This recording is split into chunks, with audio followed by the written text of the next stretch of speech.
कह रहे कि अभी इसीलिए हम कहते हैं संकल्प क्यों करते हो? पता नहीं शाम तक जीवित रहें कि ना रहें, हमें भरोसा नहीं, तो हम संकल्प क्यों करें? भाई मैं ये करूंगा, ये संकल्प तो वो करे जिसको कल का भरोसा हो। अपने लोग तो ऐसे मृत्यु लोक में है कि अगले सेकंड का भरोसा नहीं। तो ऐसी प्रार्थना करनी चाहिए कि हे प्रभु, यदि आपने मुझे जीवन दिया, सामर्थ्य दिया, समय दिया, तो ऐसी हमारी भावना बन रही कि हम 108 परिक्रमा कर लेंगे। और अगर नहीं समय, नहीं शरीर सामर्थ्य रही, तो हम एक को नहीं करेंगे, तो कोई अपराध नहीं लगेगा। अगर संकल्प ले लिया कि अब 108 करेंगी, तो अब करना चाहिए। फिर देखो, संकल्प पूरा करना चाहिए। तो अभी इस जान तो शरीर में है ही, तो संकल्प के लिए फिर उसी कार्य में लगा जाता है। पर हम सबसे प्रार्थना करते हैं संकल्प ना लिया जाए। कभी कोई अगर नियम लेने की बात हो तो ये जरूर छूट दे दे कि हे प्रभु, यदि हमारा स्वास्थ्य ठीक रहा, हमारा जीवन रहा, तो हम आपके ऐसा कर लेंगे। और अगर नहीं रहा तो आपने कोई संकल्प किया नहीं, तो पाप नहीं लगेगा। ऐसे थोड़ा अपराध बनने की होती है कि 108 की। महाराज जी वो तब होता है जैसे कोई डील करते हैं ना, गोवर्धन महाराज मेरे पुत्र का नौकरी लग जाए, मैं 100 परिक्रमा करूंगी, तब जाके थोड़ा सा ऐसा ज्यादातर होता होगा। हाँ ऐसे पर भक्ति मिले ऐसा हाँ, तो कम ही होता है। हाँ तो करना चाहिए, फिर हमें लगता है करना चाहिए। पर अगर समय के पधार गया तो फिर कैसे कर पाएगा? मृत्यु लोक है और मरण धर्मा शरीर है, तो मुझे तो भरोसा 1 मिनट का नहीं है अपने शरीर का कि 1 मिनट ही अगला जिएगा कि नहीं जिएगा। इसीलिए संकल्प विकल्प करने का अधिकार ही नहीं है। पता नहीं शाम तक जिएंगे क्यों भाई? पक्का है किसी को? अब पता नहीं शाम तक जिएंगे कि नहीं, तो हम क्या संकल्प करें? हमें तो यही कि प्रभु जैसे चलावे वैसे चल रहे। परिक्रमा करवा दिया, परिक्रमा करने बैठे बैठे राधा राधा जप रहे, मांग के खा लिया, भगवान के भरोसे बाबा जी। ऐसे गृहस्थी में अपने धर्म कर्म किए, जब समय मिला तो परिक्रमा कर गए। अच्छा, प्रार्थना करना स्वामी से कोई गलत बात नहीं कि हमारे बच्चे की नौकरी लग जाए, हमारा काम बन जाए, जरूर करो। भगवान से नहीं करोगे तो किससे करोगे? करना चाहिए। पर ये करके कि हमारी कामना पूर्ण कर दो, हम इतना करेंगे, फिर बंधन हो जाएगा। हम इतना क्यों करें? तुम्हारी परिक्रमा करेंगे तो हमारा काम पूर्ण। स्वार्थी हो क्या? हमारे पिता हो, हमारे स्वामी हो, हमारी जरूरत है, मांग रहे कि प्रभु हमें एक संतान दे दो, हम आपको कुछ करेंगे। ये हम में बस नहीं, हमारे पास तो जो कुछ दिया हुआ सब आपका है नाथ। स्वाभाविक 108 परिक्रमा लग जाए, कोई बात नहीं। संकल्प मत करो, मांग जरूर लो, तुम्हें मांगना है। और छूट दे दो कि प्रभु यदि उचित हो तो ऐसा करना, अगर उचित ना हो तो प्रभु लाख बार मांगो तो भी पूरा मत करना।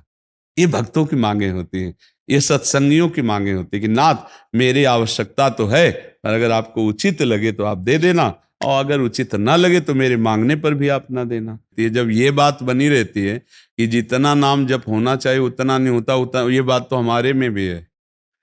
इतनी पीड़ा तो हमको भी बनी रहती है कि जितना होना चाहिए उतना नहीं होता। इतनी पीड़ा हम अपने गुरुदेव भगवान में भी देखी। एक दिन उन्होंने कहा क्या बताएं, जीवन निकल गया, छक के नाम जपने को नहीं हुआ, रात दिन मंत्र में नाम में लगे गए, रात दिन 10 वर्ष समीप रह के सेवा में रहे। तो देख, बोले क्या बताऊं, पूरी जिंदगी निकल गई, छक के नाम जपले को नहीं मिला। तो भगवत भजन करने वाले में भजन की इतनी भूख बढ़ जाती है कि रात दिन भजन करने पर भी उसको ऐसा अनुभव होता है कि जैसा होना चाहिए वैसा। यही अखंड भजन बनाता है, यही अखंड। पर इस अखंड भजन होते हुए भी रोना आएगा कि प्रभु मुझे भजन करने की रुचि दे दो। यही भजन, असली भजन का ही फल है। भजन करते हुए भजन की इतनी भूख होना कि भगवान से भजन ही मांगना कि प्रभु मुझे भजन करते। अभी वो भजन नहीं होता जैसा प्रेम से होना चाहिए। हर एक महात्मा को, हर एक भजनानंदी को अनुभव होगा। और ये अगर हुआ तो भजन अखंड होने लगेगा। क्योंकि हम जिसकी पीड़ा महसूस करते हैं उसको हम भूलना कैसे बर्दाश्त कर पाएंगे? तभी वो अखंड स्मृति कर पाता है। और जो संतुष्ट हो जाता है भजन में, वो भजनानंदी नहीं होता। जो भजन में असंतुष्ट और भोगों में संतुष्ट रहता है वही भजनानंदी कहा जाता है। अपनी बात कहते हैं, मुझे तो गुरुदेव ने संभाला, नहीं तो साधन भजन हो रहा था और वो अहंकार जनित था। जब गुरुदेव ने कृपा करी तो हमारे अहंकार को चकनाचूर हुआ। तब ये बात समझ में आई कि गुरु कृपा से मोक्ष मूलम गुरु कृपा। गुरुदेव भगवान साक्षात करुणामय प्रियालाल के स्वरूप हैं। वो जब कृपा करते हैं तो अहंकार नष्ट हो जाता है, और अहंकार नष्ट होते ही दैन्यता आ जाती है। और प्रियालाल को दैन्यता बहुत प्रिय है, और वो दैन्यता कृपा से ही आएगी। और गुरु के चरणों में आसक्त रहो। देखो, हम आपको गुरु महिमा की एक बात बता दें। जब हम कोरा कागज होकर गुरुदेव के चरणों में समर्पित होते हैं, तभी हमारी हृदय में लिखा पढ़ी सही होती है। हम लोग क्या होते हैं, पूरा कागज रंगे हुए पहुंचते हैं और अपनी बुद्धि लड़ाते हैं गुरुजनों पर, इसीलिए हमारा काम बन नहीं पाता। यदि हम बच्चा बन के गुरु के चरणों में जाएं, जैसा बोले वो और वैसा करने लगे, तो गुरु को भी पता नहीं चलेगा। ऐसे शिष्य की उन्नति हो जाएगी अध्यात्म की, क्योंकि उसने उनको भगवान माना है। देखो, एक हम प्रसंग कई बार सुना चुके हैं। एक उड़िया बाबा ने सुनाया था प्रसंग कि एक बंगाल के भगत के मन में आया कि मैं गुरु बनाऊं। तो एक प्रसिद्ध थे काली के उपासक, उनके पास गए, और वो मदिरा पीते थे, वो जानते नहीं थे। वो मदिरा पिए हुए बैठे हुए थे। उन्होंने कहा, गुरुदेव, मैं आपको गुरु रूप से वरण करता हूं, मुझे मंत्र दे दो। तो शराब के नशे में लड़खड़ाते हुए मंत्र बोले, तो अशुद्ध मंत्र और अशुद्ध अवस्था, पर वो सीधा सरल भक्त भगवान मान के गुरु की छवि लेके पूजा में रख के और मंत्रानुष्ठान, अशुद्ध मंत्र।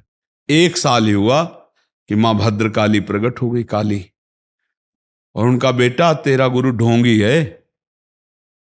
तो उनका, माँ, पहली बात तो आप गुरु को ऐसा ना बोले, गुरु हमारे परब्रह्म है, आप ऐसा ना बोले। बोले, बेटा तू बहुत सरल है, जानता नहीं, वो शराब पीता है, और जो मंत्र दिया ना वो अशुद्ध है। माँ ने कहा। तो उनका, माँ, अब तो और विश्वास आपकी बात पे नहीं रहा। अगर गुरु ने अशुद्ध मंत्र दिया होता तो तुम 1 साल में आ गई, कैसे आ गई? बोले, बताने आई हूं कि मंत्र अशुद्ध है। तो उनका, माँ, मैं अपनी गुरु निष्ठा और गुरु मंत्र को नहीं छोड़ सकता, आप जाओ।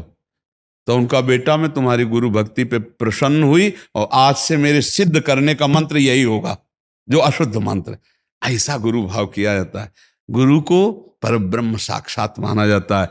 परब्रह्म में दोष दर्शन नहीं होते, दोष हमारी बुद्धि का है। अगर बुद्धि का दोष निकाल दे तो देखो, मत्ता परतरम नान्यत किंचिदस्ति धनंजय, भगवान कह रहे मेरे सिवा कोई और है नहीं। फिर हम गुरु को दोष दर्शन में देखें, कहीं ना कहीं हमसे त्रुटि हो रही।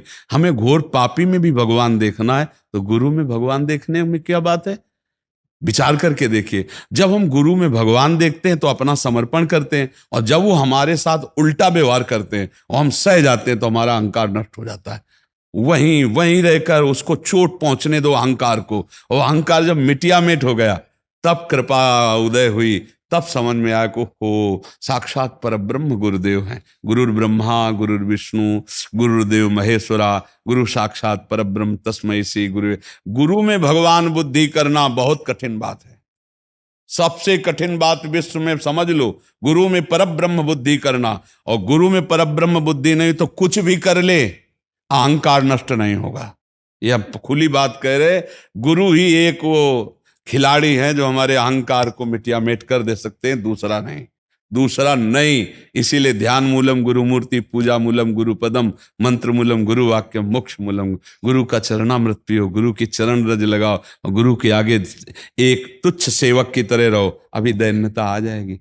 अगर गुरु में दोष दर्शन होने लगे तो हट जाना चाहिए, और दूर से उनको परब्रह्म मान के बिना निंदा किए उनके द्वारा बताई हुई उपासना में रत हो जाए तो उसका परम कल्याण हो जाएगा। दूसरा गुरु बनाने की जरूरत नहीं है। परमात्मा प्राप्ति के लिए गुरु कृपा ही। हम तो आपको हाथ उठा के कहते हैं कि गुरुदेव की कृपा के बिना एक कदम नहीं चल सकते, एक कदम भी नहीं चल सकते। हम जैसे भूमि में ही कदम रख सकते हैं, ऐसे हम जीवित हैं, परमार्थ में चल रहे हैं, तो केवल अपने गुरुदेव की कृपा से चल रहे हैं, किंचन मात्र कुछ नहीं। केवल वो ऐसे पकड़े हुए हैं तो हम चल रहे हैं, अगर वो ऐसे छोड़ दें तो धम्म से गिर जाए। गुरु कृपा ही केवलम, गुरु कृपा है। वो दैन्यता गुरु कृपा से आती। महाराज जी, धन्य भाग है आपकी कि आप दैन्यता चाहते हैं। हाँ, परम कृपा है वैष्णव आचार्यों की। बस चुपचाप चलते रहिए, किसी की निंदा मत करना और किसी के दोष दर्शन मत करना, बस इसी से दैन्यता आ जाएगी। और दैन्यता में रोना आता है, जैसे अब आपका है दैन्यता में रोना आता है कि मुझ जैसे अधम पर इतनी कृपा श्री कृष्ण की, महाप्रभु की, गुरु की, तो वो हृदय निर्मल होता चला जाता है। जब रुदन होता है ना प्रभु के, उसमें इससे ज्यादा और किसी तीर्थ में नहीं पवित्रता है जितनी रुदन में पवित्रता है। हाँ, रुदु सुश्रम राजन कृष्ण दर्शन लालसा, जब अपने प्यारे प्रभु के लिए रोना आता है तो हृदय निर्मल, तार तार निर्मल हो जाता है। और कबीरदास जी कहते हैं कि बिन रोए किन पाइया प्रेम प्यारा मीत, कबीरा हंसना छोड़ दे रोने से कर प्रीत, बिन रोए किन पाइया प्रेम प्यारा मीत। पर भगवान की 3 प्रकार की लीला है, एक है सृजन और एक है पालन और एक है संहार, और तीनों लीलाएं होंगी, पक्का होंगी। जैसे सृजन जरूरी है, पालन जरूरी है, ऐसे विनाश भी जरूरी है। तो देखो, इस शरीर को कहा गया विनाशी और इस लोक को कहा गया मृत्यु लोक। तो भाई देखो, जो जन्मा है उसका शरीर छूटेगा, जो हमने कर्म किए उसके अनुसार हमें भोग मिलेंगे। अब हम भगवान से भजन के बल से, उनके प्रार्थना के बल से हमको क्षमा याचना करवा सकते हैं। तो अपने पुत्र के लिए, अपने कल्याण के लिए, अपने परिवार के कल्याण के लिए, समाज के मंगल के लिए भगवान का नाम जप करे, भगवान से प्रार्थना करे, दूसरों को सुख पहुंचावे, धर्म पूर्वक आचरण करे, तो निश्चित मंगल होता है। हाँ, बहुत अच्छा है। देखो, यशोदा मैया स्वयं भगवान लाला के रूप में आयला तो गौ की पूंछ से झाड़ना और ब्राह्मणों को बुलाकर स्वस्ति वाचन कराना, दान देना, मेरा लाला कन्हैया सुरक्षित रहे। क्योंकि बड़े बड़े आक्रमण हुए ना, पूतना है, तृणावर्त, अघासुर, बकासुर, तो मैया घबरा जाती थी कि दुनिया की बलाएं हमारे लाले के पीछे काहे पड़ी। और अच्छा, माँ को अपने पुत्र का महान स्वरूप दिखाने पर भी दिखता ले, क्योंकि माँ है ना, उनको तो लगता है मेरा लाला है, तो बार बार वो परेशान हो जाती थी। और स्वयं भगवान की रक्षा के लिए भगवान के नाम का प्रयोग किया, केशव भगवान बाजुओं की रक्षा करे, ऐसे करे, ऐसे। तो हमें लगता है भगवान का नाम जप और धर्माचरण, दूसरों को सुख पहुंचाना, और इसका फल मेरा पुत्र सुरक्षित रहे, मेरे पुत्र की बुद्धि शुद्ध हो, मेरे पुत्र को कभी विपत्ति ना हो। तो ये देखो, माँ में बहुत बड़ी सामर्थ्य है। अगर माँ तपस्या और पूर्वक अपने पुत्र को चाहे तो अजर अमर बना सकती है। मंदालसा माँ ने यही कहा था, मेरे गर्भ में जो जीव आएगा उसे भगवान से मिला के रखूंगी, उसे भगवत प्राप्ति, और ऐसा ही किया। देखो, गांधारी जी ने जे भी सुना कि धृतराष्ट्र हमारे पति होने वाले वो अंधे हैं, तो पट्टी बांध ली। जब ये समय आया कि अब युद्ध होगा ही पक्का, तब गांधारी जी ने कहा, बेटा मैं तुम्हें बहुत प्यार करती हूँ, तू मेरा बेटा है, पर भीम के सहयोगी श्री कृष्ण तू मारा जाएगा, इसलिए जा, तू नग्न होकर मेरे सामने आ जा, मैं पट्टी खोलती हूँ, तेरा शरीर वज्र का